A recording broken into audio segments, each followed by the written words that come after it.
Hi, everyone. I'm Carol Haney. I'm from Toluna. And today we're going to talk about a really innovative ad test that we did that might be of interest to you. Toluna is a global leader in survey research, data collection, and world-class research technology software.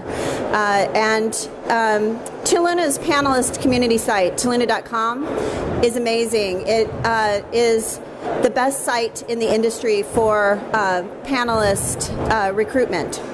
We really work to have an authentic relationship with our panelists, and while they take surveys, we are constantly working to optimize the experience. And so what I'm going to show you today is a product that we use to optimize the experience for both the respondent and our client who is doing the data collection. I'd like to introduce to you Mihkel. Hello everybody, I'm Mihkel and I come from Realize. So at Realize we are the emotion measurement specialists. And what that means is that we've built a technology that uses computer vision to track people's faces and based on those tiny facial movements understand what type of emotions they're feeling. And the especially cool thing about the technology is that it doesn't take any special requirements in terms of cameras. We can use any camera you have on your phone, in your laptop, in the shop, CCTV camera. So it is really a groundbreaking technology as such. And it's not only really a cool technology that we built, but it's also extremely useful because as companies have been trying to get real feedback from their customers about how they like their ideas or communications, they've found out that it's difficult to get everything out of asking questions and doing interviews. And that's the really deep added value that our technology brings to the board together with Toluna panels to reveal that sort of subconscious emotional world and make it available. So what I would like to do right now is ask like 2 minutes of your time to use some much more able people to make that point of why this technology of measuring emotions is so fundamentally important if you want to know more about your customers. So it will be a short clip of some high-end academic people making some important observations. So let's please watch the video and I'll continue with comments then. Imagine that sheet of paper represents everything the brain can do. How much do you think is conscious and how much do you think is unconscious? Wow, that's an interesting question. How much is conscious and how much is not conscious? You're not serious. You are? Now that's a very tricky thing to do. That is very interesting. I guess if I had to guess, I would say that if this is everything the brain can do, about this much is conscious. I would say maybe have something like that out of the whole bit of paper. I would say about this. Oops.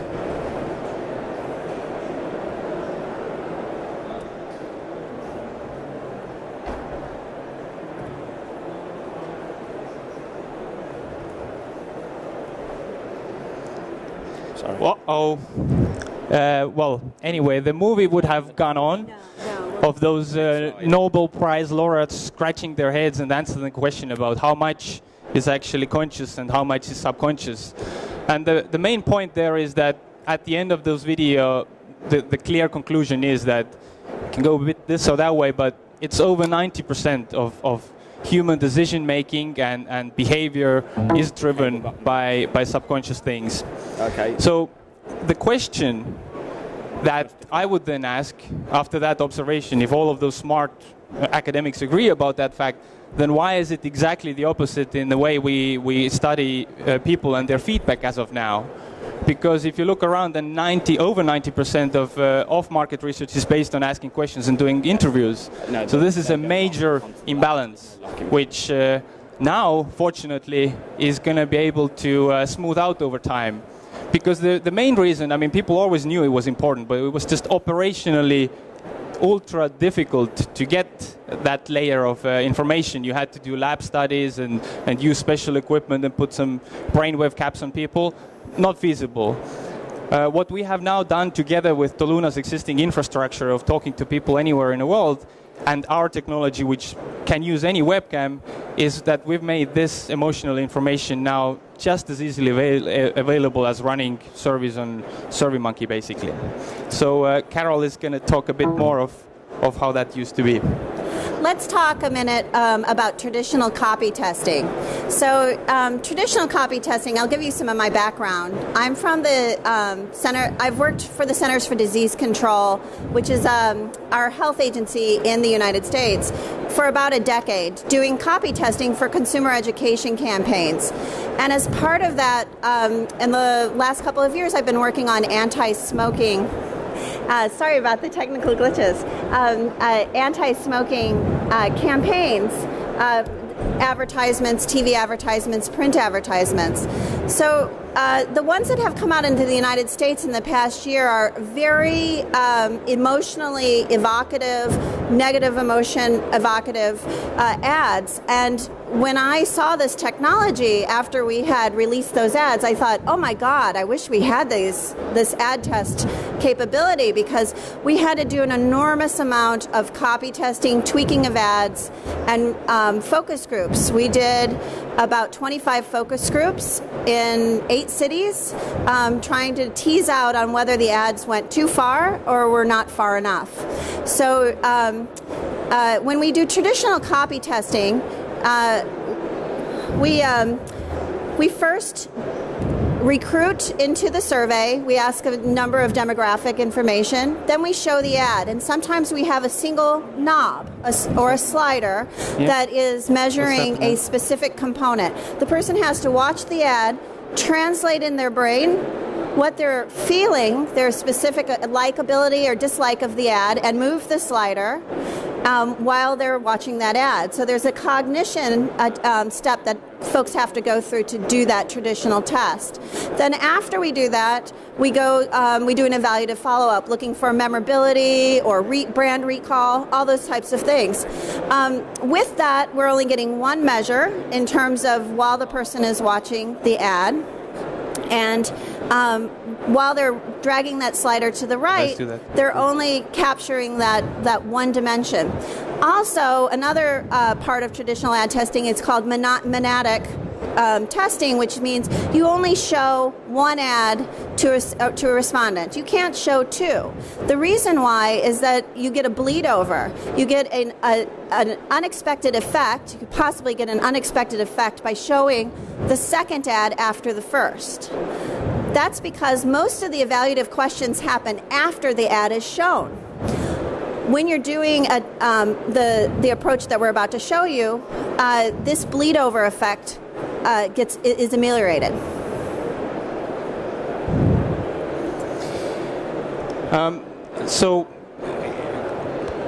Building on Carol's main points is that the new research method is much more less obtrusive. For people, it is just like watching ads, as they do on TV. You watch a couple of them, that's all you need to do. We don't ask anything of you. And what I'm going to show you now is actually how the technology works, because I think it's helpful to understand how we are able to pick those different emotions out of it. And as you see here, we've lined up those six different emotions that our technology is able to pick up. And it's important to note that there's a lot of background science to that, which has shown that people are born with those 6 emotions. Those are universal to babies, to old people. Doesn't matter where you come from in the world. The way you express them are sort of biologically built into us, everybody the same way. So that's why we can so universally pick them up. And now I want to push the technical boundaries of our demo even further and do a bit of circus here on that point. So Sarah, maybe you can come and help us out to show how the technology actually works. So what you see here is that as soon as the person, sorry, let me take the, so if you do that. Yeah, ready? If the person appears on a in front of camera, we immediately pick up the face. There's no calibration procedure. when there is a frame, when the computer understands the face, we understand those points here in 3D space, how they move around, and the location and the architecture of those points means something in those 6 emotions. Are they happy? Are they surprised? Are they angry about something? And that's what we're able to do completely seamlessly. I mean, nothing asked from the person, just that it's in front of camera. So this is very, very good how it actually does work. Back. Thank you so much.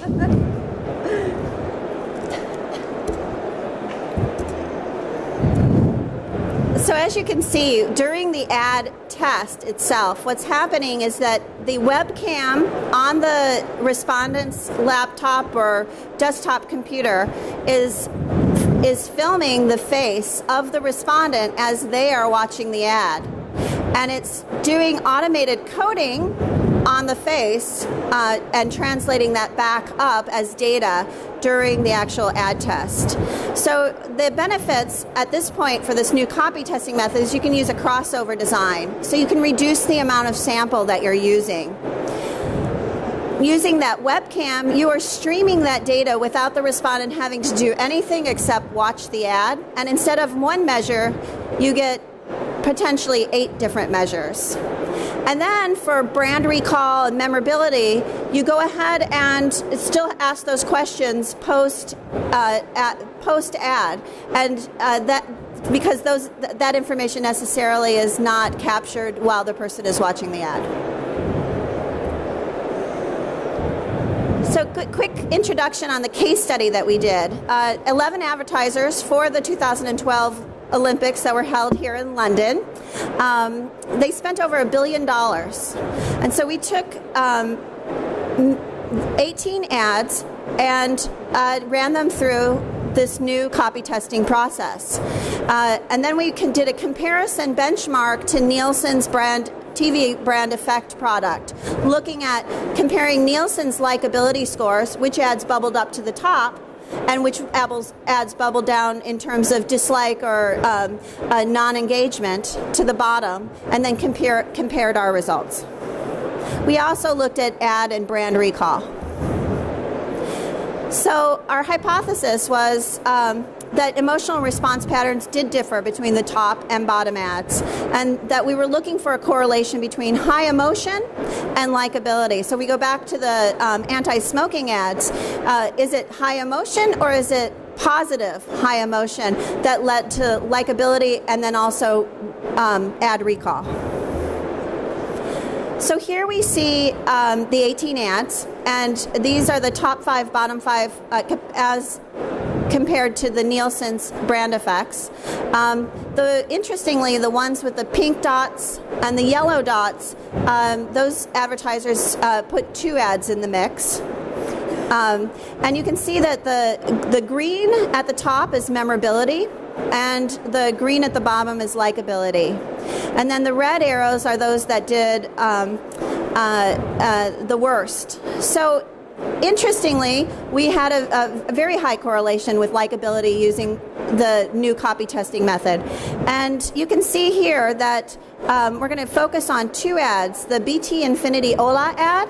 We're going to show you the results of that one, and the one directly below it, the Head and Shoulders ads. These 2 ads exemplify what we were able to determine on all 18 of the ads.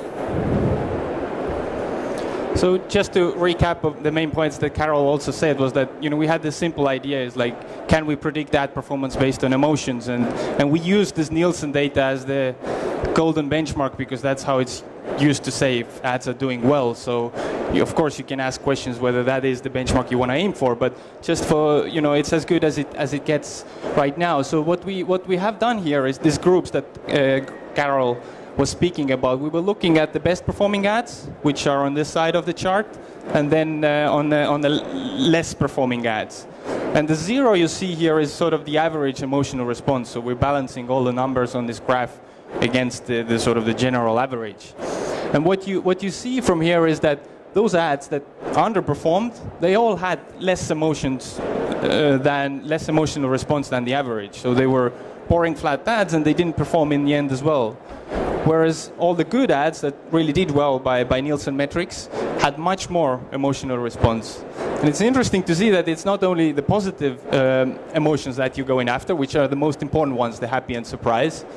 The negative ones still matter. So you can take a point from here that, you know, it's important to connect, more important to connect than to just leave people completely untouched, because that's totally wasted effort. I mean, you can even use negative reactions to still make nice performing ads.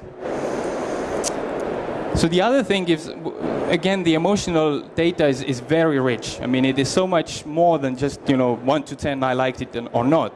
You get this information over time for different segments, and emotions as a time series data is telling also more stories, because there are two main things also which matter in making a positive experience for people. It needs to grow over time in positive dimensions. It needs to sort of build up and have this upwards trajectory, which doesn't really come out of this chart very well because it's extended like that, but it is going up and that is going down.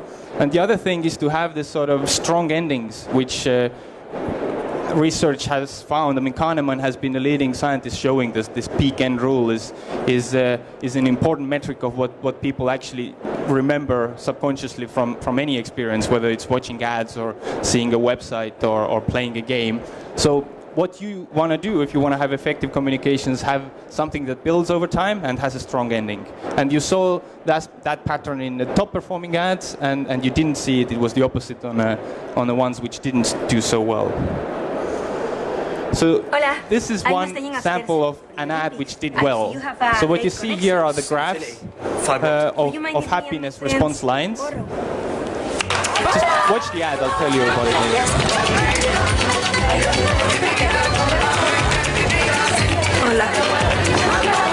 So, when did we open an internet cafe? Simon, how do you keep so many girls so happy all at once? With that bad boy over there, you can pretty much do whatever you want. Yeah, like talk to their boyfriends back home. Anything's possible with BT Infinity fibre optic broadband. Custard cream. So, this BT ad was a great piece of effective communication, because based on those lines, what you can see, the blue one here is the happiness for men, and the red one is for women. So there are two key things here. I mean, again, you see this upward growing trend and strong ending, and high peaks. But what you also see, which is very difficult to achieve, which we've seen on our studies so far, it actually resonated with both genders or target audiences, because everybody buys broadband, right? So, you know, you can see that the men really like the, you know, endorsement that they can satisfy so many women, and then the women came back strongly with their Spanish boyfriends as well. So it really worked well from emotional perspective, and as you saw in the market, that ad also did quite well. So I'm going to show you another ad now, which is the example of opposite. So let's have a look at that as well. Two things I need before the race: music and the confidence to win. It's about getting my head in the right place, seeing every stroke, every turn, every breath. Head & Shoulders Active Sport with the high-performance hydrogen formula helps lock in scalp moisture for hair that's up to 100% flake-free. It's not just the flakes we wash out. Head & Shoulders Active Sport for men. It's the confidence we wash in. So, I mean, you saw the other line was much higher. It had much higher peaks, and it's an ad which basically falls flat. It doesn't really make any connections with people, and, you know, of course, I have no data about it, but looking at that ad, I can suspect that cost about 10 times to make than the other one, plus the sponsorship, and it probably went through much more extensive testing as well, which P&G does on all of those ads, and using those sort of old self-reported metrics, and as you see, it doesn't perform, and that was also proven by Nielsen metrics. It was the least performing on all those categories that Carol was talking about. So you want to know this upfront before you put a lot of money in it. And it applies in smaller, you don't need to be a multi-10 million campaign advertiser. If you do the ROI case of how much you can get out of it, it works on much smaller batches as well, because we now do a lot of work on social viral video, for example, where the budgets are much smaller, but it still comes together quite nicely.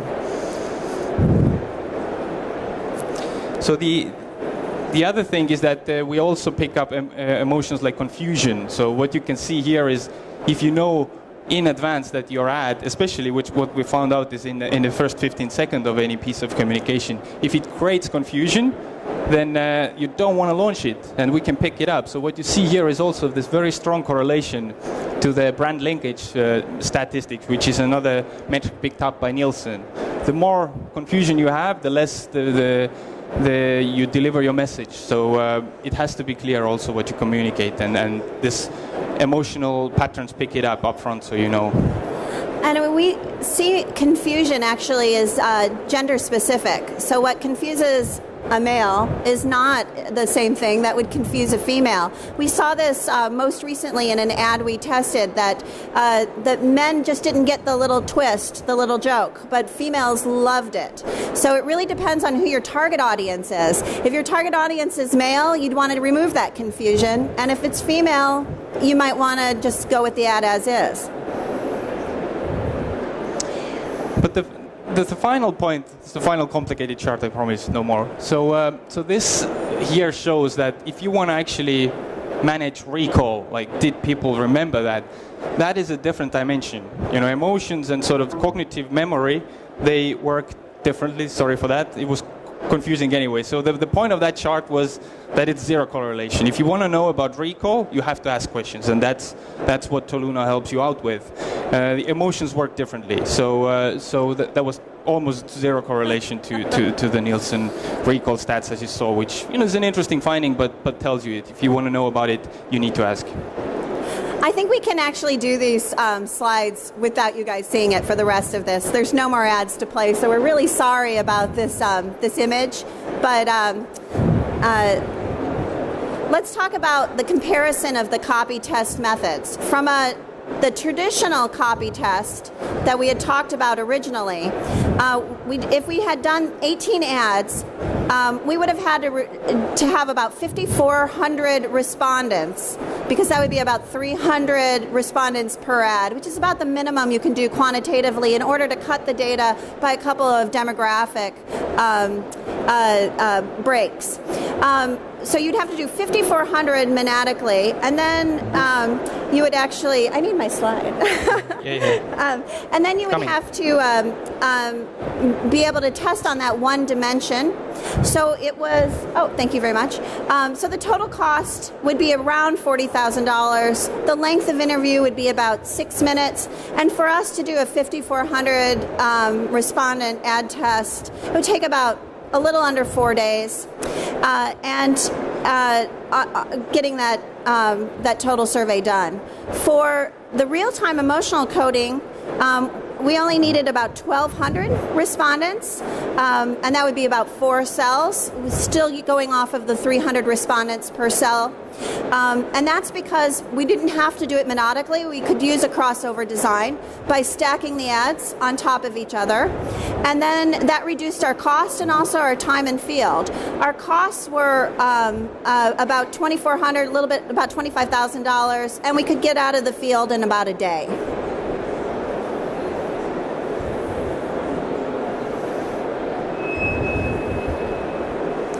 So some benefits of this new approach. 4.5 times faster turnaround, 37% reduction in cost, 78% fewer respondents. We got deeper information, even by doing the crossover design and reducing the amount of respondents. We were able to measure on 8 different dimensions, and also being able to measure on pure engagement at every millisecond within the ad. So this is incredibly innovative, because you can't get this data from traditional copy testing methods. And then for our respondents, if you remember back from the very beginning, our respondents are key to us. We coddle our respondents and we like them happy, because when they're happy and they're enjoying their experience, they come back and do surveys with us. And because of that, we definitely had an improved respondent experience. They weren't having to split their attention between using the slider. They were able to watch the ad, focus on the ad, enjoy the ads, and then move on to just a fewer set of questions.